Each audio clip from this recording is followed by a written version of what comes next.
Hi, I'm going to explain about lungs today. And we have two chambers in the lungs.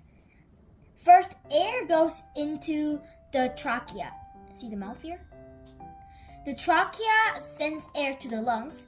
And at first, there are two branches because there are two lungs. These are called bronchioli. This kind of sounds like trunk. This kind of sounds like branches. That makes sense because if we turn this upside down, this.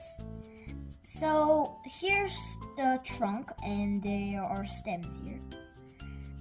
That's why it's named after a tree. And at the end of each bronchioli, there's a little air sac called alveoli. They kind of look like grapes. Here's a picture of them. So the alveoli are air sacs. When the trachea breathes in air and into the alveoli stores oxygen, and when we breathe out again, carbon dioxide waste goes through. So that's why we can't breathe out oxygen or breathe in carbon dioxide. That's why we cannot breathe out oxygen or breathe in carbon dioxide. There's another important organ including the lungs. So it's called the diaphragm, and it's a muscle that is below the lungs. Let's see the diaphragm here.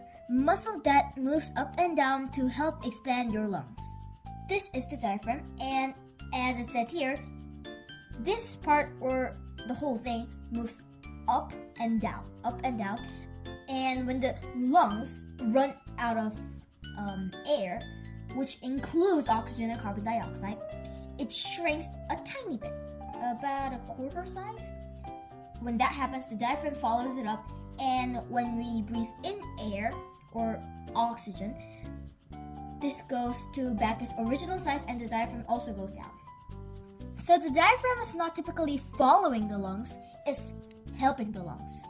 When it's stretched out to here, the lungs swell up because we need more space with all the air and the oxygen and the carbon dioxide. And because it's pushing from this, pushing upwards, the lungs can shrink more easier. And although this kind of looks like a peanut or something, it's actually very, very thin. See the tip? I think it's about a third of the thickness. So the diaphragm is actually really, really thin. So that's all about lungs. And here's the keywords: nose, trachea, lungs, mouth, bronchi, and diaphragm. Let's do not forget these words in the vocabulary. Bye. Thank you.